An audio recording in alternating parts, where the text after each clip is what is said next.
The Lord be with you. and with your spirit. A reading from the Holy Gospel according to Saint Luke. Glory to you, O Lord. Mary set out and traveled to the hill country in haste to a town of Judah, where she entered the house of Zechariah and greeted Elizabeth. When Elizabeth heard Mary's greeting, the infant leaped in her womb, and Elizabeth, filled with the Holy Spirit, cried out in a loud voice and said, "Most blessed are you among women, and blessed is the fruit of your womb. And how does this happen to me, that the mother of my Lord should come to me? For at the moment the sound of your greeting reached my ears, the infant in my womb leaped for joy. Blessed are you who believe that what was spoken to you by the Lord would be fulfilled." And Mary said, "My soul proclaims the greatness of the Lord. My spirit rejoices in God, my Savior. For the Lord has looked upon his handmaid's lowliness. Behold, from now on will all ages call me blessed. The Almighty has done great things for me, and holy is his name. The Lord's mercy is from age to age to those who fear him. The Lord has shown might with his arm, dispersed the arrogant of mind and heart. The Lord has thrown down the rulers from their thrones, but lifted up the lowly. The hungry he has filled with good things, the rich he has sent away empty.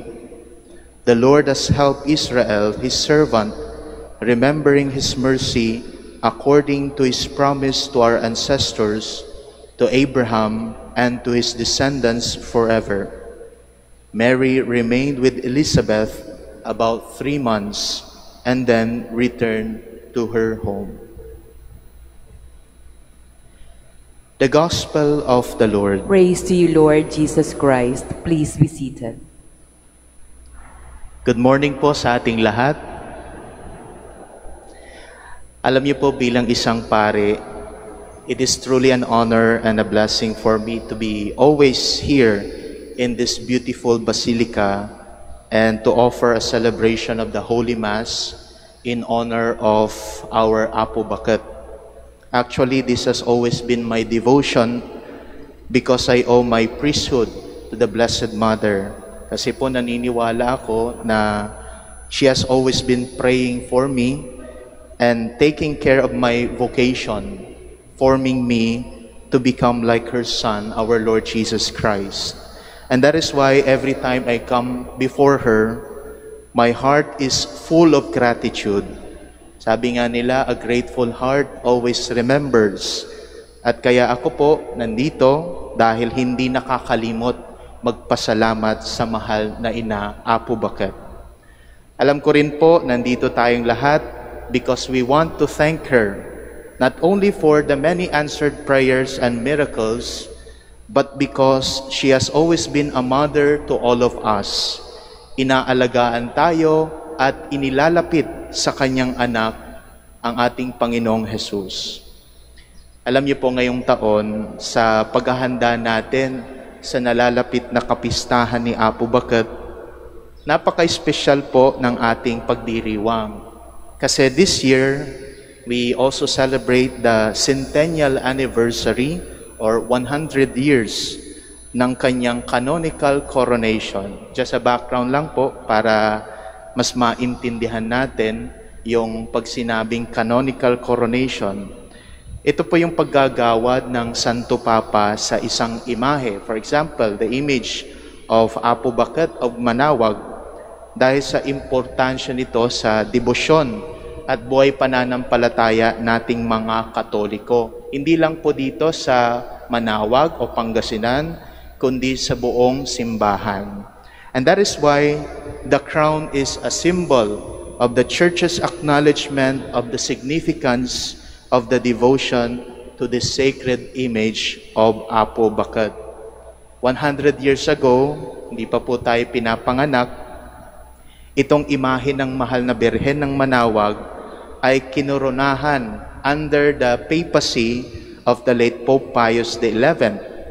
Kaya mas nagbunga po itong debosyon natin kay Apo Bakat. At hanggang ngayon, mapalad po tayo dahil kita pa rin natin itong biyaya ng pagkakakorona ng ating mahal na ina ng Manawag.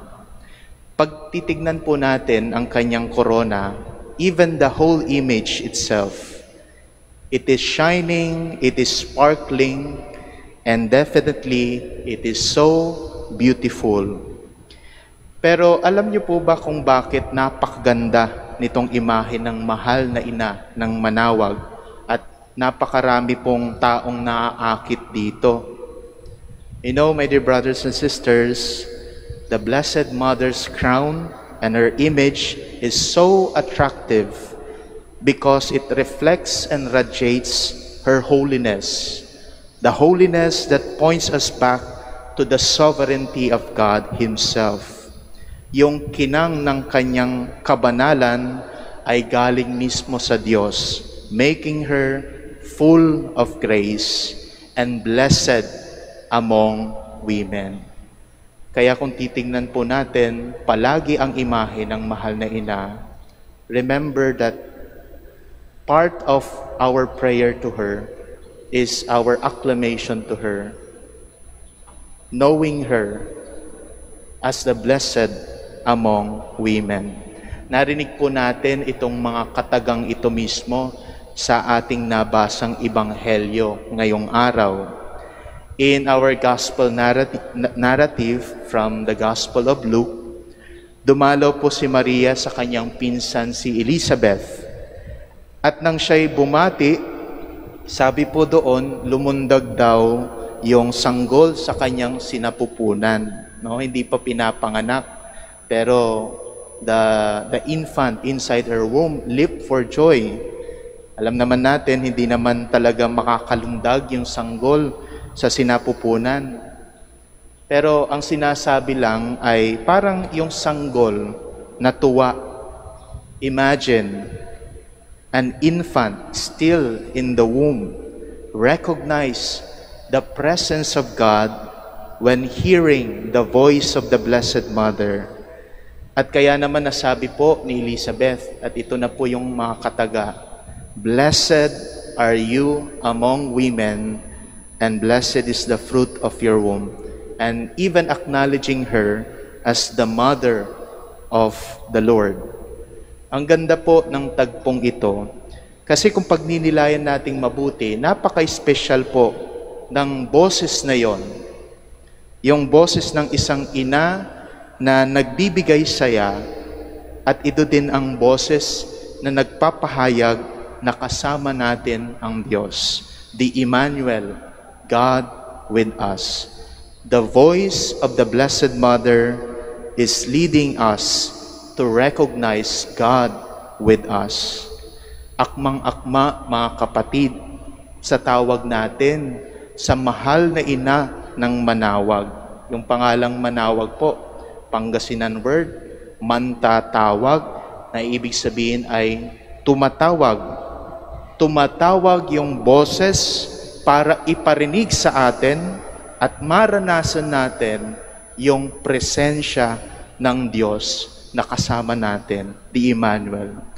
Kaya narinig po natin si Inang Maria proclaiming the greatness of God, her Magnificat. "My soul proclaims the greatness of the Lord. My spirit rejoices in God, my Savior, for He has looked with favor on His lowly servant. From this day all generations will call me blessed. The Almighty has done great things for me, and holy is His name."